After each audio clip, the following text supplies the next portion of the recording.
a través de la guerra.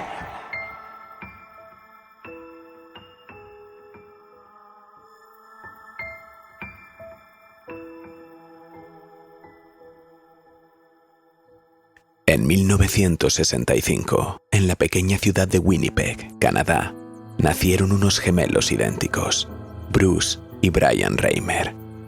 Sus padres, Janet y Ron, eran una pareja trabajadora y dedicada que veía a sus hijos como un milagro.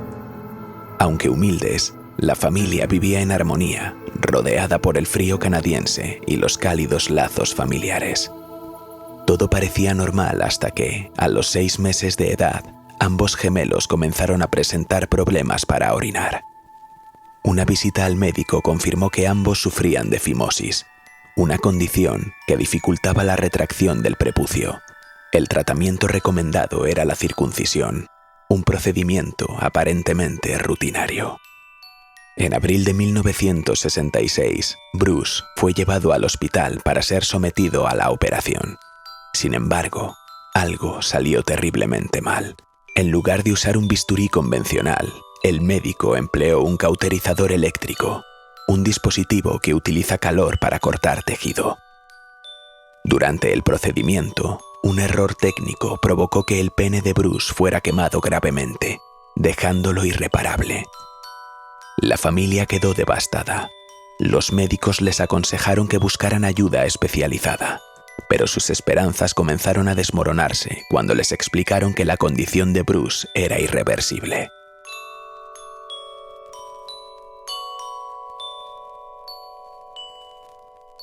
La historia llegó a oídos de John Money, un psicólogo y sexólogo de renombre mundial que trabajaba en la Universidad Johns Hopkins, en Estados Unidos.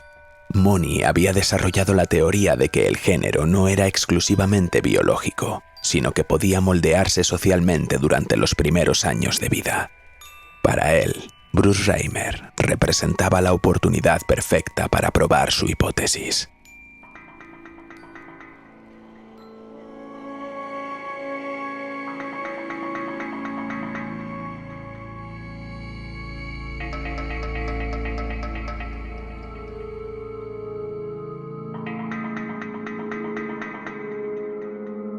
Money sugirió a los padres de Bruce que criaran al niño como una niña.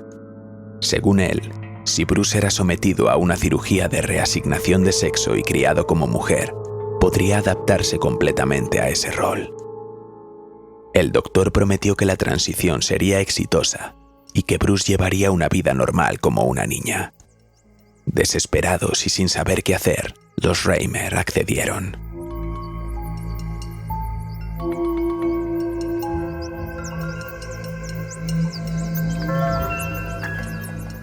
Así, Bruce fue sometido a una cirugía para extirpar los restos de su pene. A partir de entonces, fue renombrado Brenda, y los padres comenzaron a vestirlo con ropa femenina y a tratarlo como una niña.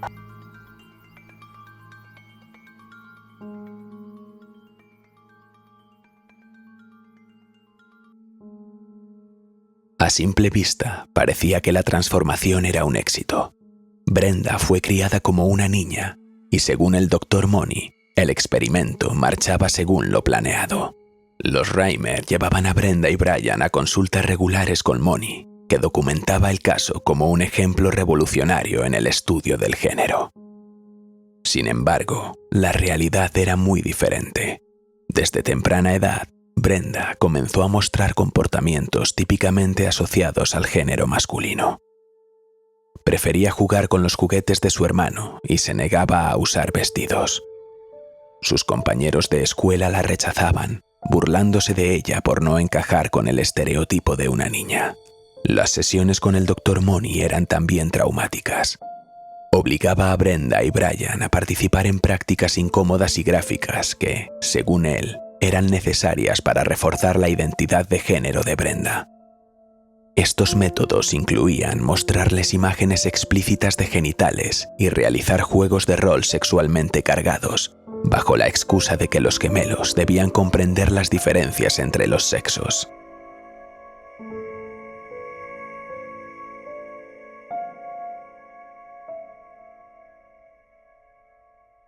A A medida que Brenda crecía, su sufrimiento se hacía cada vez más evidente. A los 14 años se enfrentaba a una profunda depresión, conflictos constantes en su casa y un sentimiento de aislamiento insoportable. Incapaces de seguir viendo a su hija sufrir, Janet y Ron decidieron contarle la verdad. Ese día, la vida de Brenda cambió para siempre. Al enterarse de que había nacido como niño y que su identidad femenina había sido impuesta, Brenda sintió una mezcla de alivio y furia. Finalmente, comprendía por qué nunca se había sentido como las demás niñas.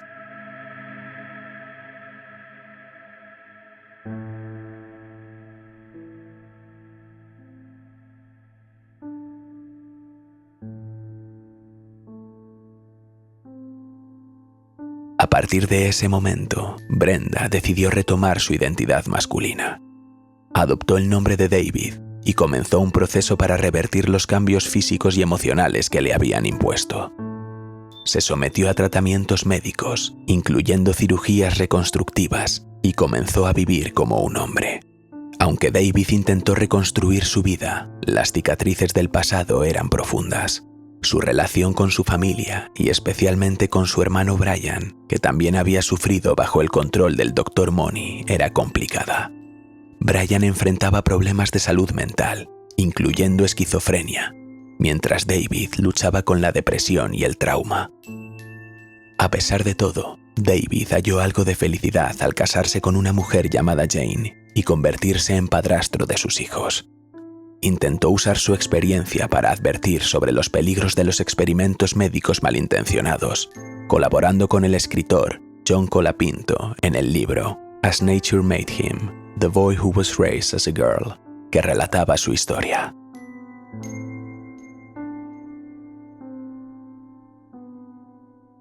Sin embargo, los fantasmas del pasado nunca abandonaron a David. En 2002, su hermano Brian murió a causa de una sobredosis, un golpe que afectó profundamente a David. La culpa, el trauma y la desesperación comenzaron a consumirlo.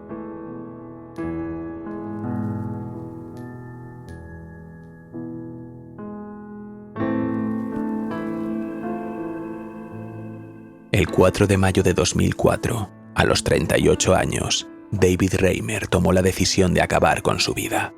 Su suicidio marcó el trágico final de una vida llena de sufrimiento, manipulaciones y abusos que comenzaron con un error médico y se agravaron por las ambiciones de un científico.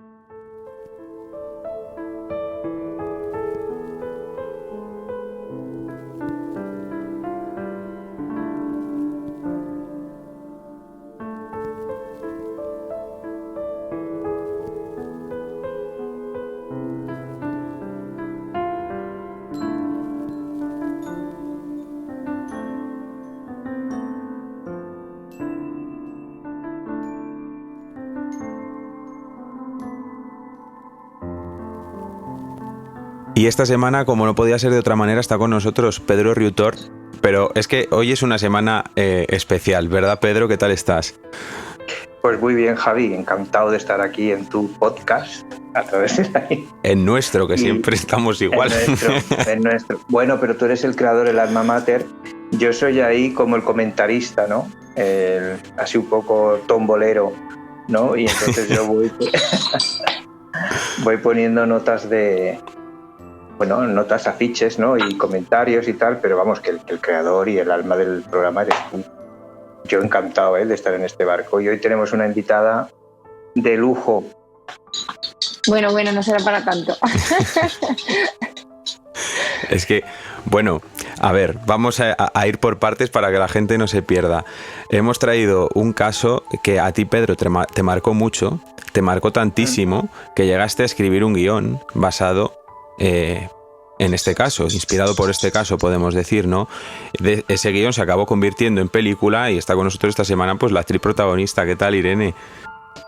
Pues muy bien, muchísimas gracias por invitarme y además para hablar de esta película que tan buen pozo nos ha dejado y tantas alegrías nos sigue dando todavía. Me acaba de comunicar Pedro que está de nuevo en una shortlist, o sea que vamos, que esto es una fantasía. Es una película que además, aunque no la haya visto la gente que nos escuche, han escuchado fragmentos porque muchas veces usamos la banda sonora de la película para ambientar los casos. Estamos hablando de Libélula. Pedro, te veo muy callado. Yo creo que debería ser tú el que nos introduzca a este universo. Bueno, el universo Libélula es un universo muy amplio, ¿no? Porque, a ver, es cierto que yo me basé en una noticia que además no la leí, porque yo normalmente soy mucho de leer noticias, soy de esos señores que se sientan en el bar y leen las noticias y los horóscopos, ¿no?, del periódico. Sino que no recuerdo en qué programa hablaban de uno de los protagonistas de esta historia, de esta triste historia o dramática historia, que era el psicólogo este loco o psiquiatra que creía en la identificación o en la orientación de género. Creía que era todo manipulable, ¿no? Que bueno, supongo que tú ya lo has explicado en la intro. Sí, el doctor John Money, que es pues uno de los protagonistas de esta triste historia, claro. El malo, para que nos entendamos. Entonces, lo cierto, creo recordar que era en Cuarto Milenio que hablaban, pero no estoy seguro, ¿eh? Entonces, claro, yo estaba dando vueltas a una historia que hablaba del reencuentro de dos hermanas. Y entonces esto para mí fue un vuelco muy grande cuando escuché esta noticia, porque entonces dije, ya está, ya tengo el chip, ¿no? Creo que fue al día siguiente pensando en la noticia, que me pareció muy triste y que desgraciadamente no es spoiler, pero acabó con un suicidio, cuando ya todo cobró sentido, ¿no? La película cobró sentido, el guión, ¿no? Y además se me apareció una libélula en toda la cara, porque es así, es real, no me lo estoy inventando, no es que quede poético, y dije, pues ya tuve hasta el título, porque de alguna manera yo sabía que las libélulas sufren una mutación de larva a libélula, y entonces pues me pareció muy poético, ¿no?, que hablara de eso y que todo cobró sentido cuando una cosa pues se cierra, ¿no? Fue así. Y bueno, claro, una cosa es el caso en el que está basada la película, que si quieres hablaremos ahora, y otra cosa es la historia de la película, que es otra historia muy amplia y que creo que a lo mejor lo podemos dejar un poco para más adelante. No sé qué os parece, chicos y chiquis. Si queréis, pues comentamos pues un poco los aspectos más destacables de este caso del que hablábamos, ¿no? Del caso Reimer. Bruce Reimer, que nacen gemelos, ¿no?, idénticos, pero uno de ellos sufre un accidente médico durante su circuncisión que destruye su pene, que a mí esto ya, cuando lo estaba leyendo, porque claro, yo esto lo conocía de las veces que lo habíamos hablado tú y yo, pero nunca había leído el caso concreto. No sabía que fue con un cauterizador, que también desde el principio dices, madre mía, ¿cómo se inicia esto? ¿No? Pero es que es la aparición encima. Bueno, no sé si quieres comentar algo antes.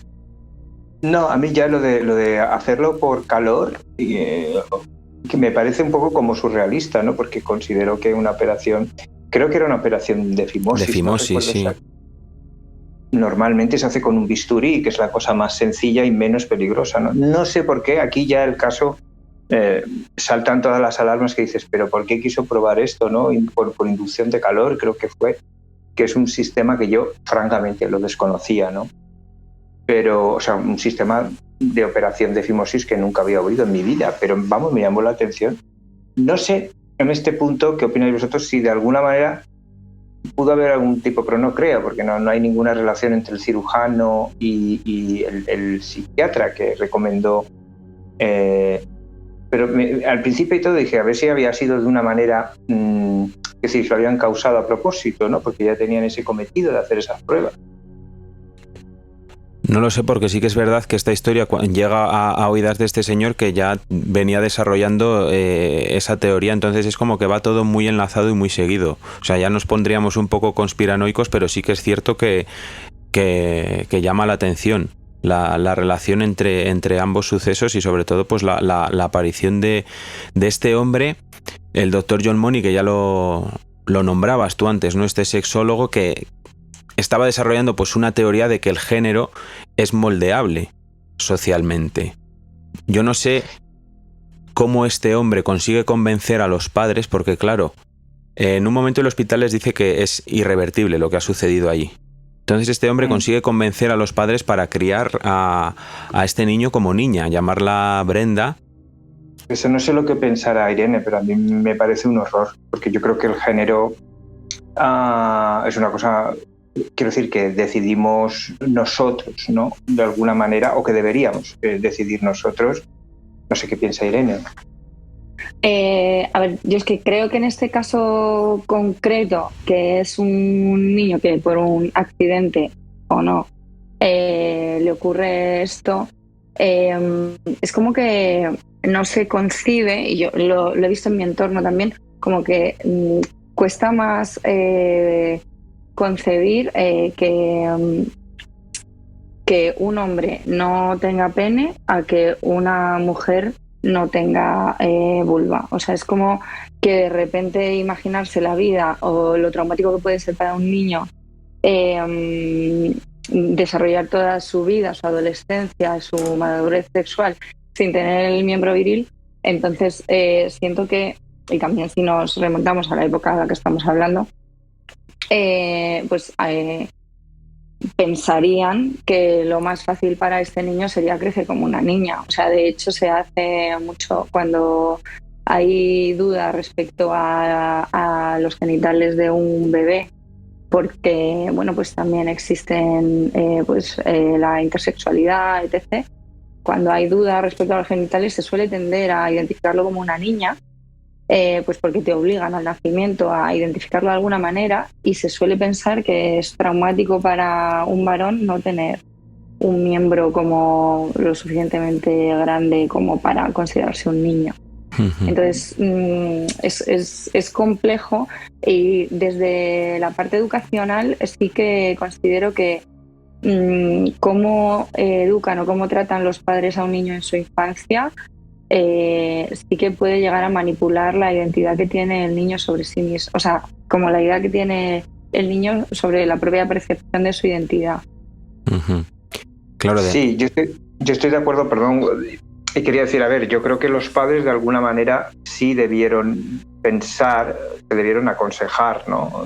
Por esta idea de que, bueno, íbamos a criarlo como una niña y ya está, ¿sabes? Y seguro. Pero yo creo que el médico, el especialista, sí tenía un plan detrás, creo, no estoy seguro, o sea, estaba convencido, o sea, creo que era una persona que quería demostrar de alguna manera socialmente que el género era una cosa manipulable, es decir, no sé cómo, o social, ¿no? Que era algo social, que si tú educabas a alguien como una niña o como un niño, esa persona reaccionaría y viviría tranquilamente pensando que era eso, un niño o una niña, ¿no?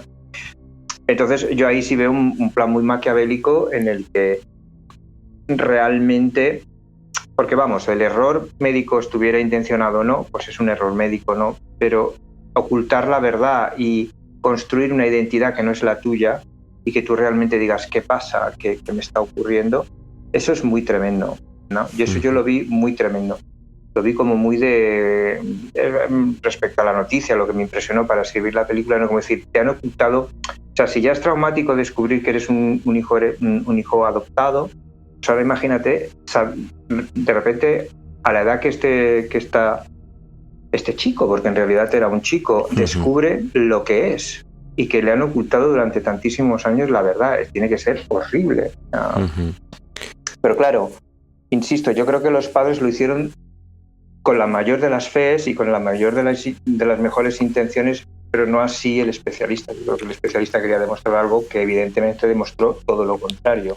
Claro, además al final los padres son los que acaban confesando haber el estado en el que se encontraba él, porque desde pequeño él crece con ese refuerzo externo femenino, pero manifestando conductas pues asociadas al género masculino, ¿no? Entonces continuaban estas sesiones con este terapeuta, si lo podemos llamar así, en las que además hablan de prácticas que eran terribles, ¿no? Roles incluso sexuales, mostrarles imágenes muy explícitas de los genitales, etcétera, etcétera. Tanto es así que incluso su hermano sale muy, muy traumatizado de esas terapias con este hombre. Entonces es lo que tú dices un poco, Pedro. Quizá los padres aconsejados o mal aconsejados por este señor lo hicieron con la mejor de las intenciones, Pero aquí estamos hablando de esa figura del psiquiatra, que creo que es un poco el que estuvo manejando todo en todo momento. Sí, él debía ser una persona, yo creo que algo de psycho debía tener, porque quiero decir, no puedes, ¿no? Porque es terrible experimentar con animales, pero bueno, ahora imaginemos con una persona, o sea, es que su cobaya fue una persona, un chico, ¿no? Y aunque es triste, y esto ya es otro sembrado que no nos vamos a meter, pero hay enfermedades que si no fuera por la experimentación con animales no tendrían cura hoy en día. Entonces, otra cosa, otro debate será que esté bien o esté mal, que yo ahí no me quiero meter porque estoy muy peleagudo. Pero tus teorías, intentar afirmarlas con una persona, como he dicho antes, me parece horrible. Pero con una persona que además es ignorante de todo lo que está sucediendo, porque claro. Por eso yo, que intento moverme en estos temas un poquito, porque hoy en día son temas muy sensibles, pero sí que me gustaría lanzar esta, no sé si llamarlo recomendación de no corráis, no tengáis prisa en identificaros con nada. Porque, quiero decir, igualmente que una persona joven puede tener hoy en día pues una confusión de, no sé si ese, pues oye, pues no está mal estar en medio unos años, ¿no? Ya te decidirás. No hay que correr, ¿no? Yo creo que esto es un ejemplo de que los padres por creencia y el médico por maquiavelismo convirtieron a una persona en un desgraciado, independientemente del género que tuviera, ¿no? Lo convirtieron en alguien que no era y le amargaron la vida. Entonces, yo creo que aquí sí hay una moraleja, que no soy mucho de moralejas, es no corras. Si tienes dudas sobre tu identificación, tu orientación o lo que sea, o cómo te identificas tú, pues espérate, seguramente el tiempo te lo dirá, ¿no?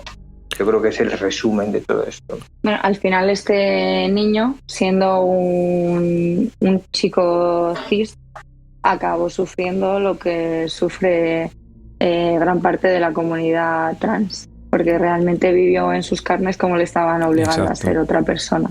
Uh-huh. Claro. La manipulación de un médico, la impotencia de sentir que tú no eres esa persona que te están diciendo que eres, y él precisamente pues casualmente sí que nació, ¿no? Con ese género supuestamente que se le debería haber asignado, y luego debido a este doctor pues todo se transgiversó un poco a la fuerza. El imponerte un género, que es una cosa que es que hoy mismo Trump ha dicho que ya solo existen 2 géneros en Estados Unidos, que ha puesto Libertad Montero en Twitter, le he dicho a mi novio, a lo mejor cuando llegues a casa no existo, ya no estoy aquí, porque entonces parece que son temas como de hace un montón de tiempo esto, pero a día de hoy lo que ha dicho Irene, muchísima gente que lo está sufriendo y en fin. Es un camino muy muy largo, cada uno le puede llevar un tiempo determinado, por eso es muy importante sobre todo la empatía y sobre todo crear escuela alrededor de esto. Es que hay mucha gente que es se habla muchas veces desde la propia ignorancia en temas de género, y por eso creo que es siempre importante escuchar, aprender, y más en estos casos de la gente que lo sufre y la gente que tiene que contarnos sus experiencias, es mi opinión. Entonces, bueno, desde aquí pues ese llamamiento. No quería meterme mucho para seguir un poco con el caso y poder relacionarlo después con la película. Cuando le confiesan sus padres a este chico, lo que había sucedido es a los 14 años. O sea, imagínate cómo le tuvieron que ver con 14 años y cómo tuvo que ser esa bomba. Es que te desdibujan tu vida. Es como si cogieran un dibujo hecho a lápiz y lo borraran, ¿no? Con la mano, ¿no? Y quedara todo completamente como una mancha, porque en realidad tú no eres nada de eso que has construido o que han construido a tu alrededor. Entonces, es duro, ¿eh?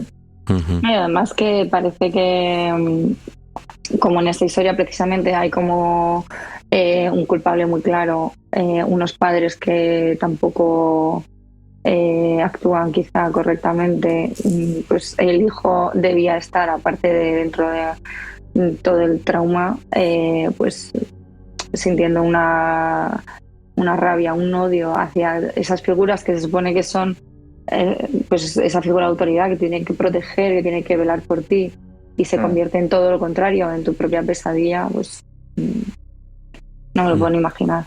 Uh-huh. no me extraña que la historia acaba como acaba. Él decide vivir con su género y su nombre de nacimiento, ¿no? David, pero claro, estamos ya en un momento en el que venía arrastrando muchísimos traumas, todo lo que había vivido de antes, se somete a cirugías reconstructivas, lucha un poco por reconstruir su vida, pero claro, estaba marcado por ese trauma. Además, su hermano Brian muere en el año 2002, también había generado una serie de adicciones debido pues a esa infancia que habían tenido ellos dos, y David se quita la vida a los 38 años, pues tras años de lucha contra la depresión. Lo que hablamos es que es un caso terrible que yo no sé, Pedro, en el momento en el que esto llega a ti, no sé si ya tenías, porque nos has dicho antes, para el que no sepa, vamos a poner el tráiler de la película y que vean de qué estamos hablando. ¿Por qué te gustan tanto las libélulas? Porque nacen 2 veces. Son mágicas como yo. Me lo ha dicho mamá. Mamá está muy contenta de que hayas vuelto. Se supone que esto tenía que ser divertido. Nuestras primeras vacaciones.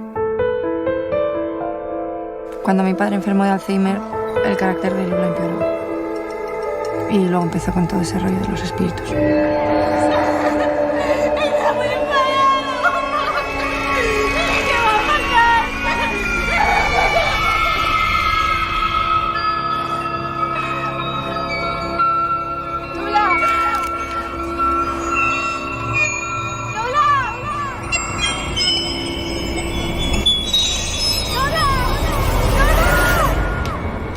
¿Qué es eso? Es una libélula. Nace 2 veces. Primero es una ninfa y luego se convierte en libélula. Es un insecto muy especial.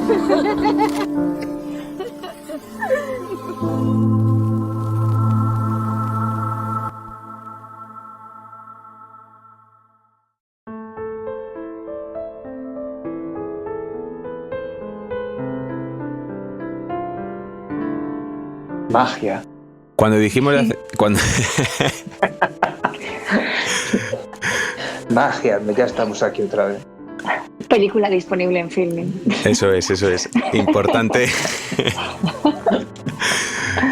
Claro, cuando dijimos de hacer este programa, yo te dije, es un poco spoiler el programa en sí mismo, ¿no? Pero tú me dijiste, ya está bien. Sí, porque es que al final, quiero decir, spoiler, la película ya tiene sus añitos, bueno, no tantos, tiene 3 añitos desde que se estrenó y se rodó en el 2018, entonces, a ver, yo tenía muchas ganas de hacer, porque creo que es este programa, porque creo que es un caso importante, creo que es un caso que realmente hay una historia muy valiosa detrás, ¿no? Claro, lo que comentaba, perdón que te corte un momento, Pedro, lo que estábamos comentando Irene y yo detrás de las cámaras, bueno, detrás de los micrófonos, era el tema... es que es un podcast de True Crime, no sé, pero es que para mí esto es un crimen terrible. Esto es En vida. Exacto. Claro, esto es un caso, para mí este es el típico caso de Mad Doctor, que es todo un género en el cine de terror, que es el doctor enloquecido, que hace sus experimentos, pues Dr. Jekyll, Mr. Hyde, ¿no? Es un poco eso, El Cien Pies Humano, Uh-huh. El Cien Pies Humano, gran película, por cierto. que no voy a ver jamás.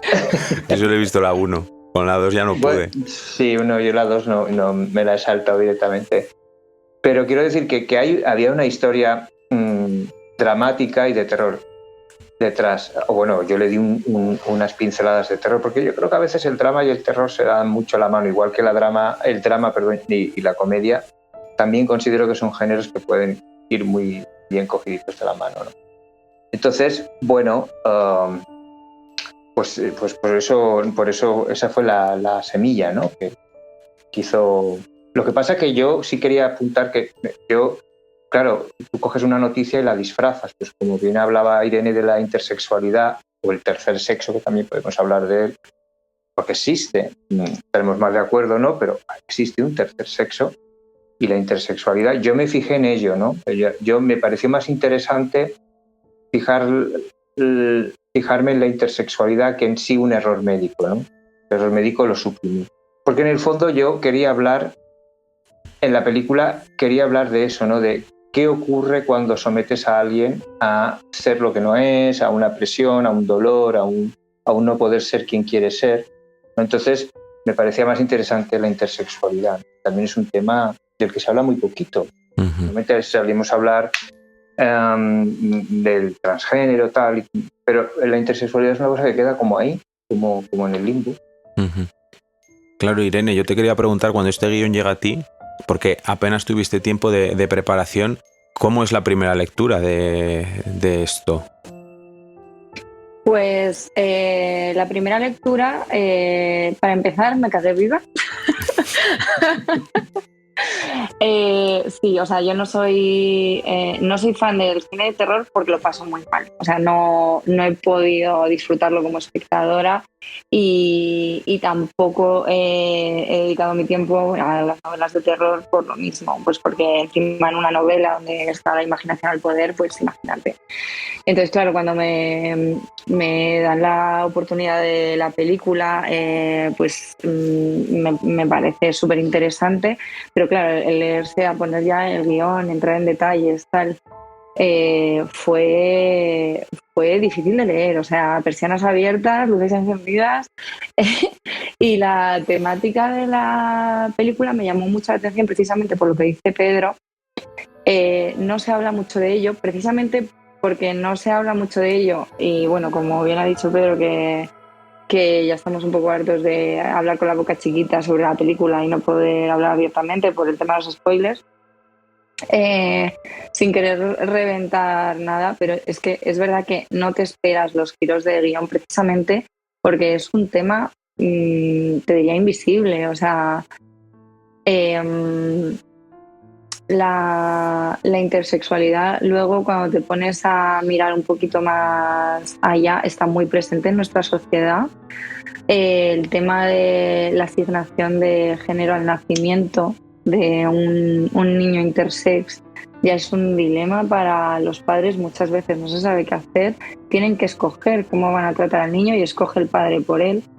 Entonces, claro, llevar esto al cine me parece súper interesante para el final, aunque sea dentro de una historia ficcionada, fantástica, con esos tonos con ese tono como de terror subyacente, pero ¿por qué no puede haber un personaje, ¿no?, que pertenezca a este colectivo dentro de todo este mundo, ¿no? Yo creo que el guión, a colación de lo que decía Irene, creo que el guión es mucho más terrorífico que en sí lo que es la película, ¿no? Porque tuvimos que recortar muchas cosas. Muy a mi pesar, vosotros lo sabéis mejor que nadie. Además es una película pequeñita. A mí me gustaría decir a los oyentes que entiendan que si alguien la va a ver es una película pequeña, ¿eh? Es una película low budget, que dicen los ingleses, ¿no? De bajo presupuesto. Pero bueno, que yo creo, mi opinión, modesta opinión, es que quedó curiosa, ¿no? Es decir, que se defiende a su manera y que se deja ver, ¿no? Y que sobre todo es una película que pasa, yo creo, ligera, ¿no? Y eso es muy importante para mí. Pero sí es verdad que el guión era mucho más terrorífico que la película en sí. Y bueno, yo, pasado el tiempo, yo no sé si eso es bueno o es malo, ¿no? Pero es el resultado, ¿no? La película es... Aunque ya algunos espectadores me han dicho, hoy le pasa fatal. ¿Sabes? Le pasa fatal porque he estado toda la película en angustia, con una cosa. Bueno, quizá lo que sí estaría más conseguido es el suspense, ¿no? Que el terror, yo creo, pero no es una película de terror al uso, no. A mí me hubiera gustado. Pero es cierto esto, ¿no? Que en el guión sí que te adentrabas un poco más en todo lo tenebroso, ¿no?, que había en esa casa familiar, que es donde transcurre toda la historia, y las pesadillas también que van sucediendo, pues tal y como era en el guión. Ojalá poder compartirlo, ¿no?, con la gente que vea la película, ¿no?, y que puedan también disfrutar del guión, porque aunque va en la línea, pues te aporta bastante más también. Claro, es que... a ver, vamos a decirlo, ¿cuántos directores éramos ahí? Yo no me... 9 directores, con todos los problemas que hubo en el rodaje. Dices, ha quedado en la película. Es que hubo un momento que no sabíamos si iba a haber película, entonces ya que esté ahí fuera es un logro. Éxito. Claro, es un éxito. Y dos de los grandes culpables sois vosotros, que habéis tirado del carro, vamos, hasta Bueno, Irene, yo siempre no me canso de decirlo, tú, Javi, ya te conocía y bueno, había hecho muy buenas migas contigo, ya era fan tuyo antes de todo. Pero es que de Irene me hice fan nada más conocerla, porque es que, claro, es esas cosas que te regala aunque tú hagas arte, bueno, arte no quiero llamarlo arte, porque bueno, dice, ¿qué dices? Te he creído, esto no es arte ni es nada. Bueno, aunque tú tengas la expresividad, tengas la motivación de hacer cosas, ¿no?, artísticas, lo mejor de eso es todo lo que te trae muchas veces, ¿no?, que son amistades, experiencias, más que en sí, yo creo que el resultado, oye, pues si está bien, mucho mejor, ¿no? Pero yo de esta peli pues me llevo muchas cosas, entre ellas experiencias valiosísimas, ¿no? Y dos de ellas estáis aquí. Y luego, hombre, Alay también, una maravilla, que hay que decir que es la que interpreta, que no nos hablamos nunca, pero yo le guardo un recuerdo maravilloso. Bueno, nunca, alguna vez por Instagram, ¿no? Y eso es lo que te llevas, yo creo que al final, todas esas experiencias. Uh-huh. Ojalá hubiéramos trabajado con una grandísima productora detrás. No fue así, era un trabajo casi, yo no diría de fin de curso, sino era un trabajo producido por una escuela de cine, ¿no? Que unos alumnos tenían que defender y bueno, que se hizo lo mejor que se pudo hacer, ¿no? A mí me parece que precisamente por eso tiene más mérito, porque no pretendía ser algo ambicioso, no, o sea, simplemente era llevar a cabo un largometraje con todo lo que conlleva, toda la ilusión que conlleva un primer proyecto, ¿no? Entonces yo creo que eso se queda reflejado en que al final sí, lo que hizo no deja de ser una peli de escuela, pero claro, no pasa tan desapercibida. Yo tengo dos opiniones, una es la de guionista y luego tengo otra opinión que es como la de director. Como la de director, puedo decir que estoy súper orgulloso, y no lo digo porque seáis amigos míos, estoy súper orgulloso de la banda sonora, es de lo que más me gusta, conjuntamente con la iluminación, y estoy súper orgulloso de la interpretación del trío protagónico. Es que es la verdad, estoy muy orgulloso, y además todos conocemos, no es momento igual de contarlo aquí otra vez por décima vez, pero todos conocemos los inconvenientes que hubo para la protagonista, que tuvo que meterse en la película así de golpe y porrazo. Parece que soy problemática. ¿Por qué? No, los inconvenientes de la protagonista. No, los inconvenientes... Es que yo solo tomaba whisky.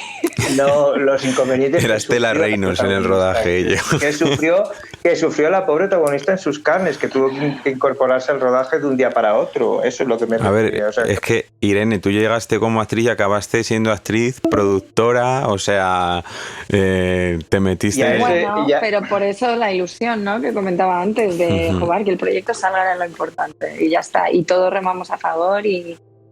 tú hiciste una banda sonora espectacular, aparte de dirigir la peli, Pedro pues dirigiendo, escribiendo, y luego en todo el proceso de postproducción, pendiente absolutamente de todo el proceso. O sea, creo que evidentemente es un trabajo en equipo y todo el mundo puede estar orgulloso de lo que ha aportado, porque ha sido imprescindible. Yo creo que sí, y hay momentos perdona, Javi, hay momentos de la película, somos 9, momentos de la película que a mí me gustan más y otros que me gustan menos, pero bueno, es así. Yo es que no recuerdo... Ahí está disponible para que la vea la gente también y nos lo comparta. Yo es que no recuerdo el momento exacto cuando estábamos buscando para lo del etalonaje, no sé si fue pospandemia, creo recordar que fue cuando empezamos a mover aquello que todas las semanas hablábamos tú y yo... Javi, tenemos que hablar con el chico este para no sé qué. Ay, hay que hablar con el otro chico. Ay, Javi, ahora vamos a ver si se puede hacer un cartel para la película. Vamos a ver si se puede hacer un tráiler. No sé qué, eran todas las semanas con Libélula que estábamos tú y yo, que en un momento decíamos, no sabemos dónde va a llegar esto, pero lo que decís es que al final está en Filmin, ha tenido su recorrido por festivales, ha sido premiada, Alay ganó un premio a Mejor Actriz, creo recordar hay tres premios. Sí. Alay creo que en México, ¿no? La dieron el premio de... Sí. Irene en... ¿Dónde era que te lo dieron? En Bulgaria, ¿no? En Bulgaria. Luego otro premio que no sé dónde fue, que creo que era la película. Ah, sí, y un premio en el Festival de Barcelona de Cine de Terror a las 4 actrices también. Y bueno, sí, oye, es que yo estoy súper, de verdad, y lo digo, súper orgulloso, porque es que esta película se rodó en el 2018, se estrenó en el 2022, y hubo varios meses, por no decir años, que dudé de que algún día se terminara. Tuve mis francas dudas, porque lo veía como escalar el Everest, lo veía una cosa dificilísima. El cine independiente, amigo.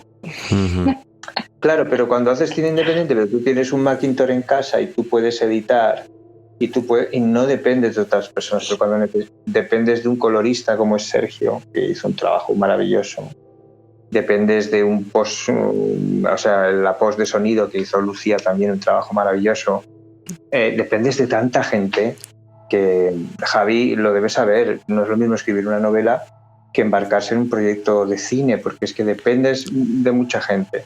Hay que coordinar a todo el mundo y que luego cada uno, al final es un proyecto también de bajo presupuesto, entonces cada uno tiene su vida y le intenta dedicar al proyecto el tiempo que le queda. Entonces hay que hacer malabares. Pero por eso digo, yo estoy orgulloso del resultado, porque creo que la esencia de lo que yo quería contar, yo ahora estoy dando mi opinión como guionista, está ahí. No quiero decir... O sea, el tema que quería tocar, porque cuando tú escribes un guión, lo primero es el tema, ¿no? Y aquí el tema para mí, es la represión y el dolor, ¿no? Y creo que está ahí puesto, ¿no? Yo me doy con un canto en los dientes.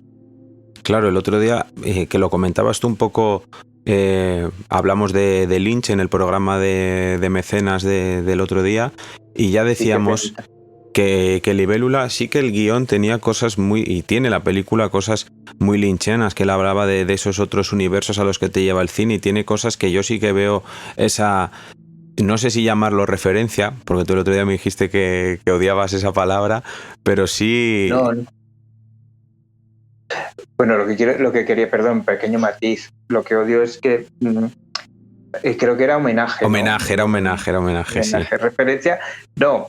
Quiero decir, es que, ¿cuáles son tus referencias? Ostras, es que mis referencias son muchísimas, ¿no? Entonces, por supuesto que Lynch está ahí, claro, pero es que yo lo decía como en plan modesto, ¿no? Lo de las referencias, digo, es que se me queda como grande decir que Lynch es una referencia, porque lo ves tan grande, o yo por lo menos lo veo tan grande. A la gente que admiro la veo tan grande, ¿sabes? A lo mejor es que yo tengo un poco amor propio, pero a Lynch lo veo... En el caso de Lynch sí lo veo, y mira que a mí lo que hablábamos era la palabra genio, porque a mí la palabra genio me cuesta mucho. Yo considero que está muy mal usada, ¿no? Que cualquier, es un genio, no. Cuidado, quiero decir, yo creo que genio hay uno, que es el creador de todo este universo, y el resto, bueno, como... Por favor, que se me han puesto los pelos de punta. ¿Por qué? No sabía que el podcast me iba a dar miedo. Es broma, Pedro, no te quiero ofender, lo siento. No, porque se te han puesto los... Es que se ha tornado de repente esto un misticismo que no me esperaba. Me he tomado una pastilla de Androgu. No, pero lo que quería decir, que me habéis liado los dos, que soy muy liante, es que yo lo de genio me cuesta mucho decirlo, pero en el caso de Lynch, sí, puñetas, me parecía un genio este hombre. Oye, sí a Lynch. Yo he crecido con Lynch, y lo digo además de verdad, fui a ver al cine 3 o 4 veces Corazón Salvaje, vi Cabeza Borradora en su momento, me impresionó muchísimo Terciopelo Azul. Es que, claro, son muchas referencias. Entonces, si tuviera que escoger un director como que yo siempre he alabado, ha sido Lynch, sí. La verdad que sí.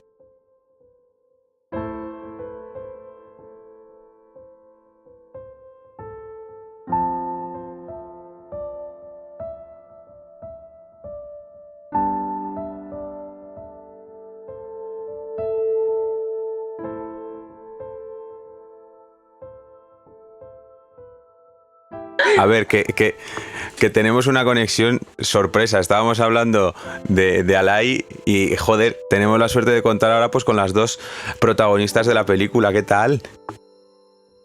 Pues muy bien, aquí, sorprendida de esta llamada. Emocionada.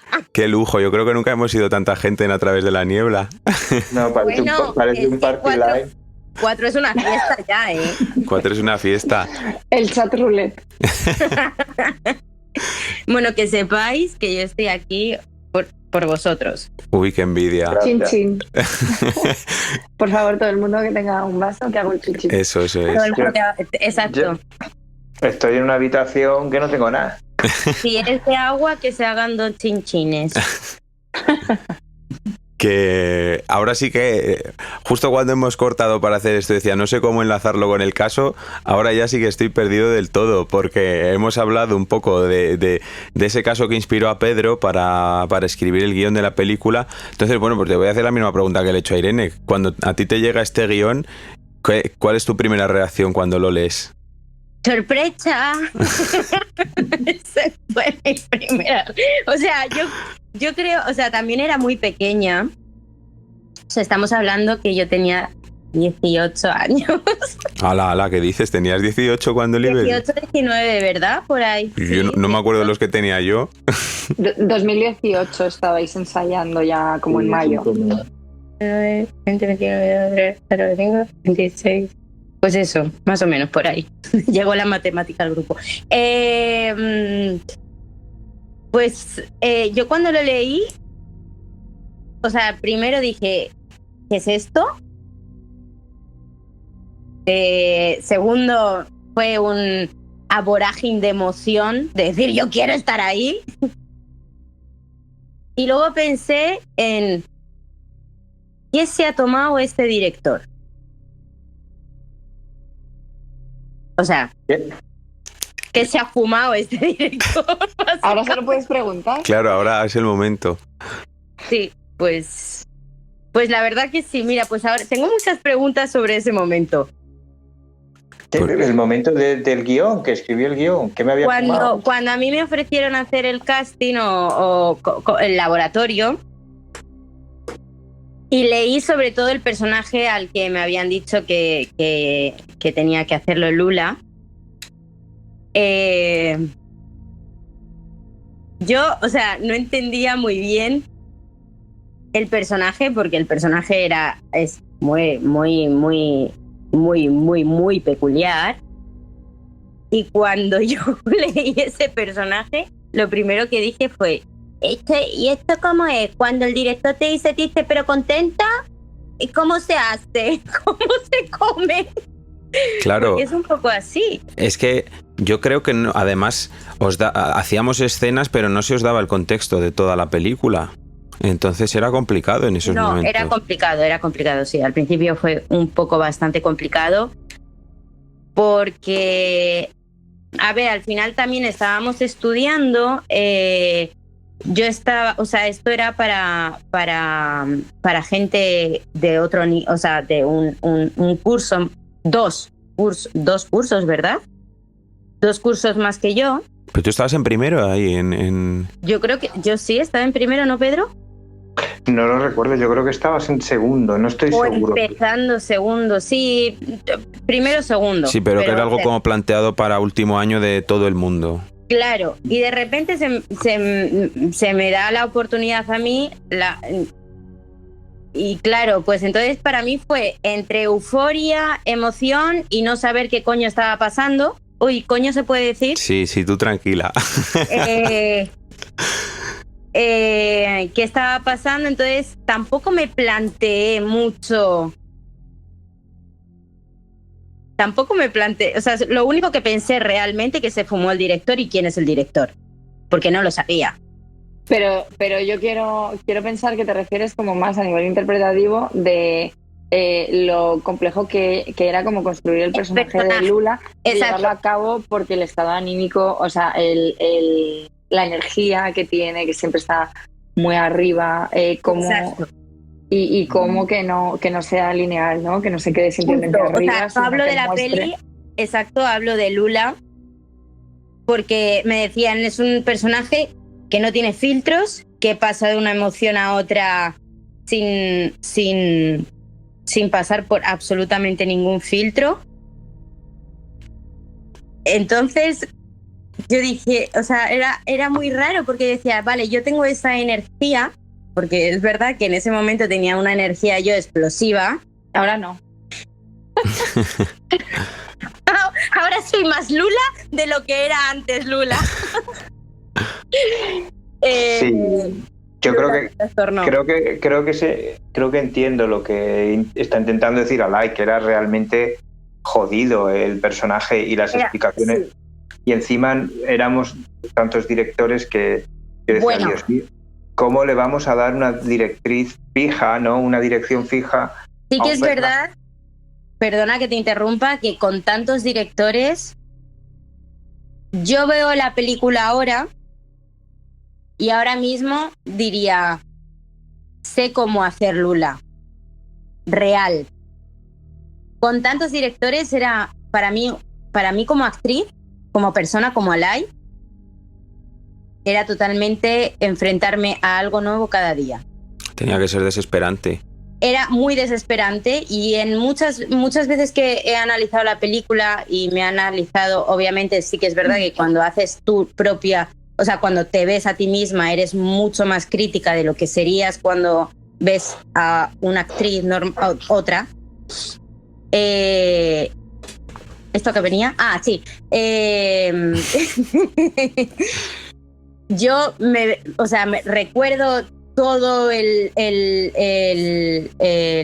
empezar a ensayar y en los momentos de rodaje, y digo, claro, es que no tenía ni idea, yo tenía que fluir con lo de que cada uno me decía y siempre intentaba escuchar la vocecita en mi cabeza de Pedro, porque cada uno tenía la visión de Lula de un extremo a otro.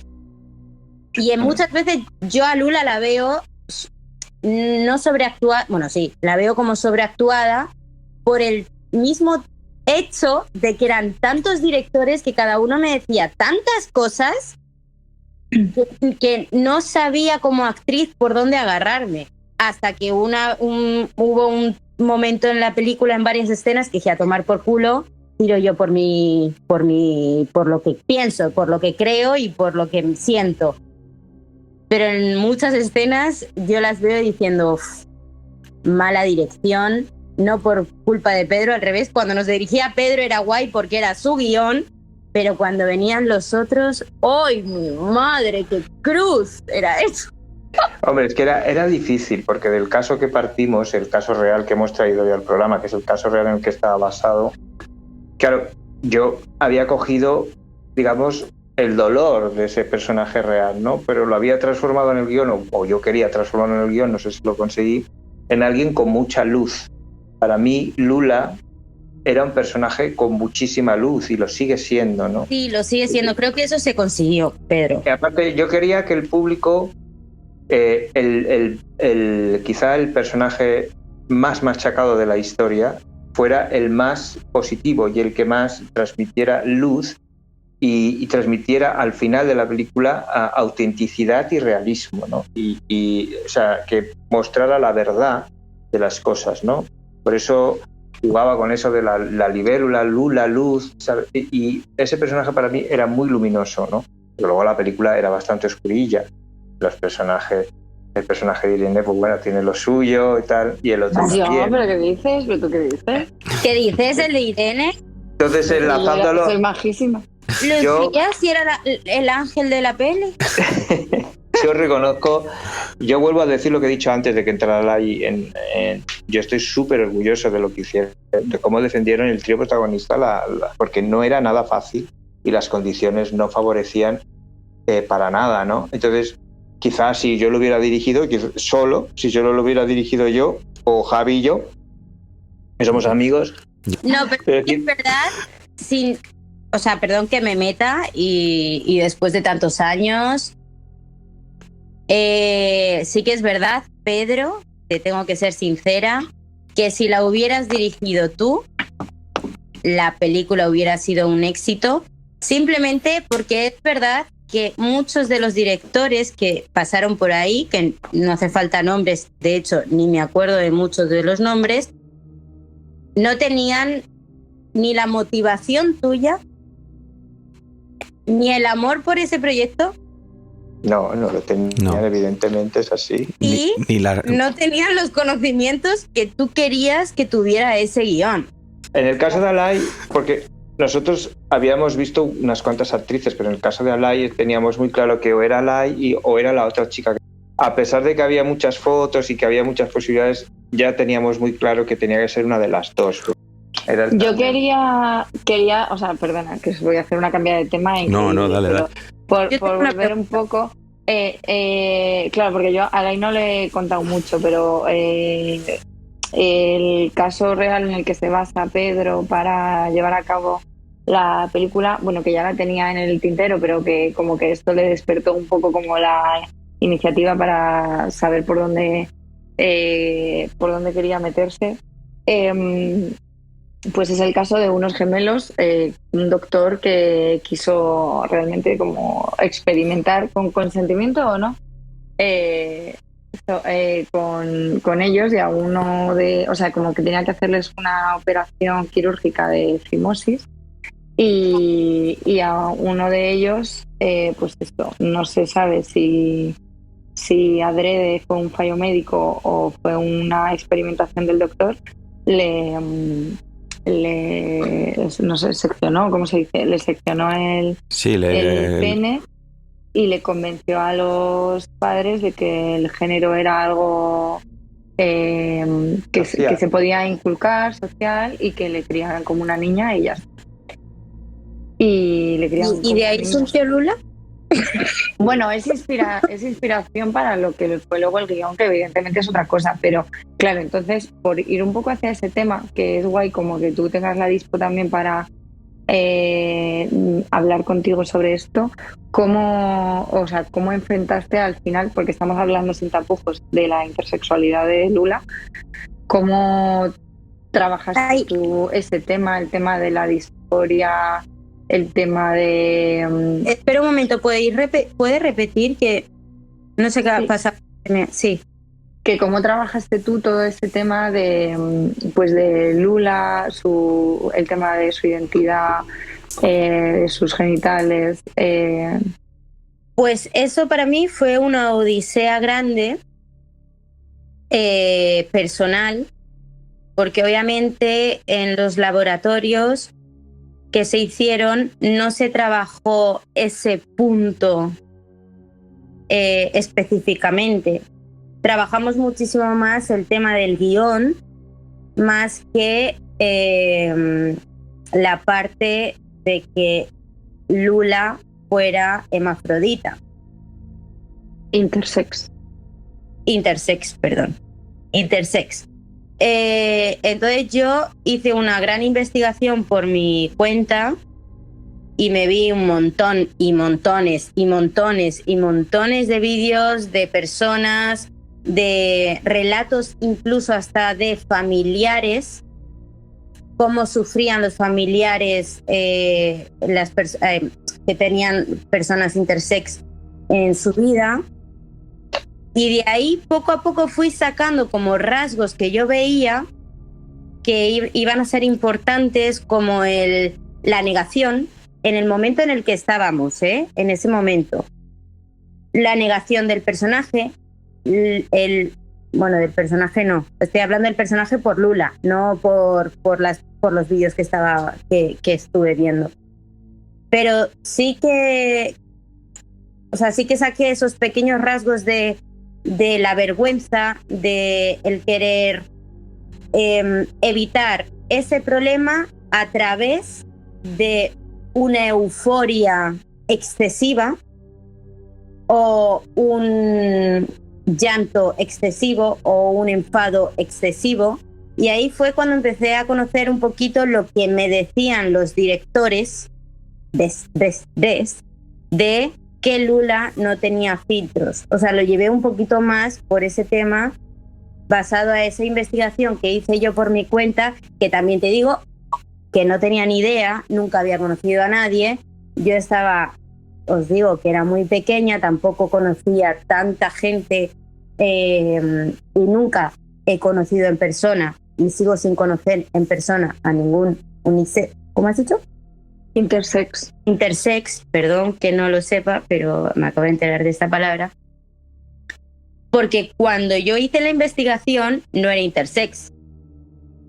Yo ponía hermafrodita, que es lo que me habían dicho, y nunca me salió la palabra intersex. Por eso recalco que no tenía ni idea de que se llamaba así, pero ahora ya lo sé, así que perdón si ofendió a alguien, intersex. No, hermafrodita es un término que se usa, pero es más para animales. Vale, eso no lo tenía ni idea, así que bueno, si a alguien le he ofendido, quiero pedir disculpas. Y me basé en eso, pero me basé en eso y no lo dije, porque cuando yo hablé una vez con un director X, que no voy a decir quién es, que pensaba que me podía entender un poquito más sobre este tema, me dijo, eso son tonterías. Y entonces toda esa investigación yo me la quedé para mí. Pedro, estás abriendo los ojos como diciendo, ¿qué? ¿Por qué nunca me dijiste esto a mí? ¿Por qué? No. Porque hasta el día de rodaje yo no me enteré que la historia era tuya. Yo eso me enteré después. Claro. ¿Y eso en qué te influyó? Me influyó en todo. Pero es que claro, cuando empezamos el rodaje hubo tantas movidas. En fin, un Harry, vamos. En resumidas cuentas. Fue un Harry, y por eso te digo que viendo muchas veces Libélula, que la veo muchas veces para analizar y demás, digo, pues que si ahora mismo dijeran de hacer la película, Lula sería Lula. O sea, fue Lula, y yo creo que conseguimos muchas cosas de lo que Pedro quería reflejar sobre Lula, pero hay muchas otras que sé que no, porque no había una buena dirección por otros directores que son X, que no se van a decir quién. Es que claro, hablando a posteriori, pues, pero es que el ambiente no era el mejor ambiente de trabajo, sobre todo en los primeros días del rodaje el ambiente no era el mejor ambiente de trabajo, y tampoco lo fue durante la postpro. O sea, las 2 primeras semanas de rodaje fueron una odisea enorme. La verdad que sí. Pero bueno... Pero salió, ¿eh? Salió. Sí, yo te preguntaba más un poco por cómo era, o sea, cómo hiciste, porque al final todo tu personaje, como mucha construcción, también es de pues que se quedó ahí abandonada en la casa y tuvo que lidiar con un padre que no le aceptaba, con un tema grave de agresiones, abusos. Entonces, en concreto, con el tema de la identidad, pues ¿cómo trabajaste esto? Pues, por ejemplo, tu relación con tu padre ficticio, que no te aceptaba, ¿no? Que ni siquiera te trataba por tu nombre, todo esto que realmente sí que vive, ¿no? Todo este colectivo cuando se da la casualidad de que... Por suerte, ahí tuve una gran suerte, que muchas cosas de Lula, totalmente diferentes a lo que es Alay, a Alay le pasaban. No era... ¿Cómo era? Intersex. No soy intersex. Fill the gap. Pero es verdad que, por suerte, tenía muchas herramientas de lo que es mi vida personal que pude agarrar para solucionar el intérprete de Lula.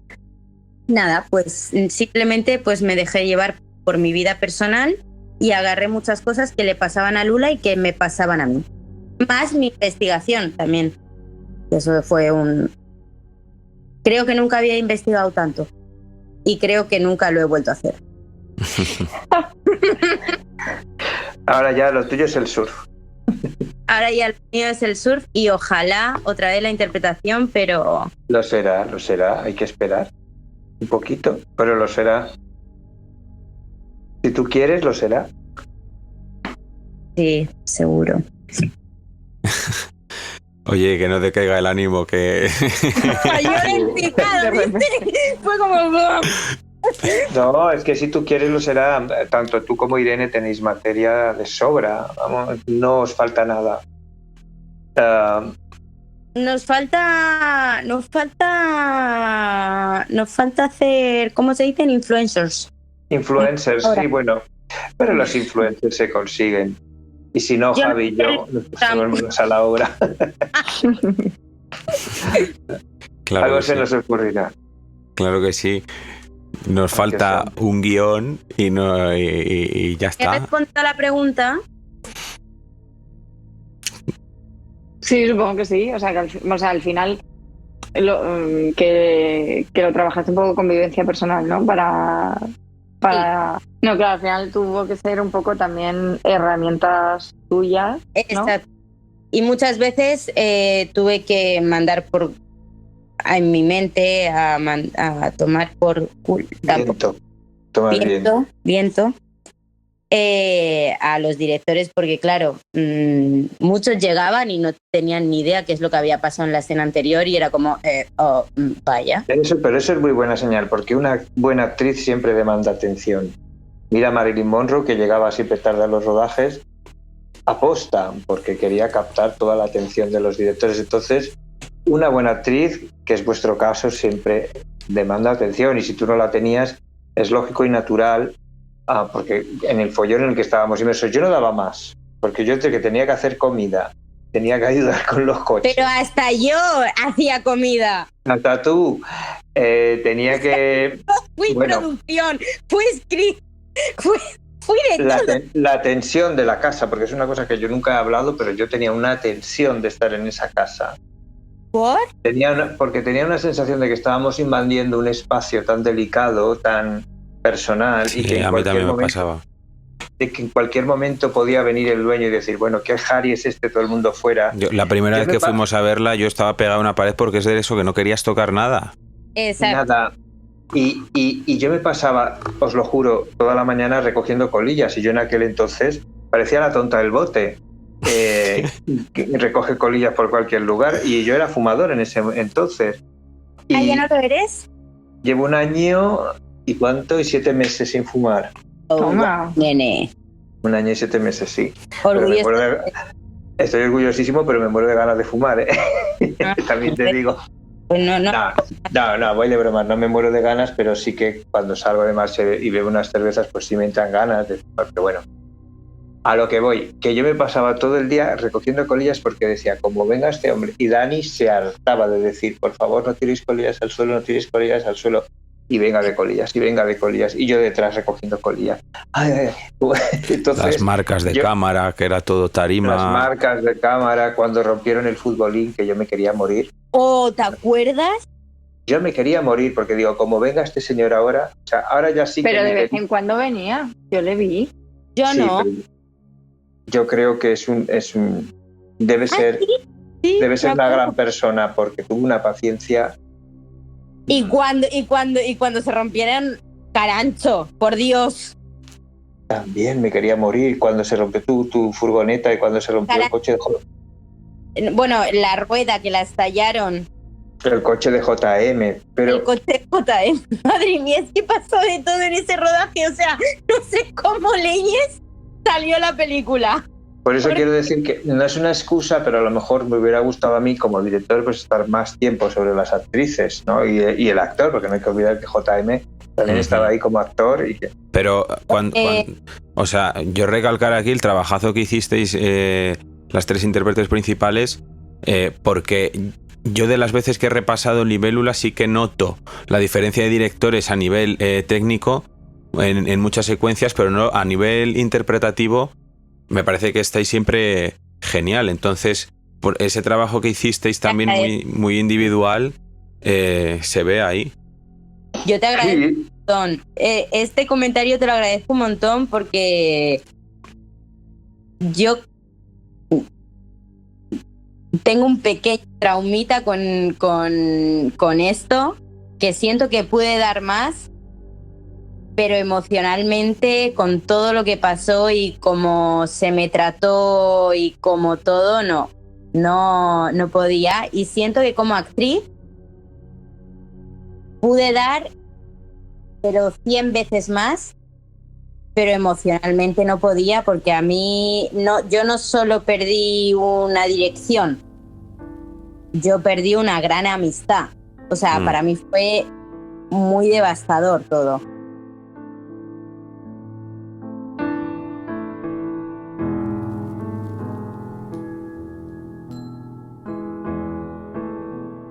Bueno, pues chicos, muchísimas gracias por haber formado parte de este programa un poco especial, un poco distinto, pero que a mí me ha hecho pues mucha ilusión volver a veros las caras y poder hablar de todo esto. Gracias, Pedro, porque un poco eres el artífice de que estemos aquí todos, ¿no?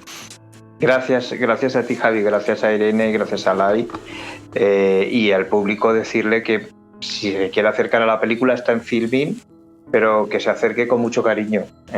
Aprovechad a haceros publi ahora, Irene, Alay.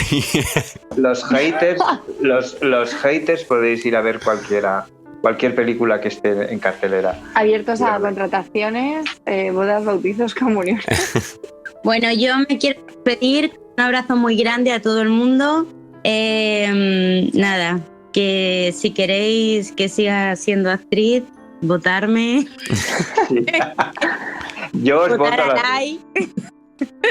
Y Javier, gracias por juntarnos aquí esta noche. Sí, y Pedro, vosotros. gracias por juntarnos en general en la vida. Y Javi, Pedro, N, os quiero un montón. Muchísimas gracias por haberme hecho partícipe de algo tan importante como una película.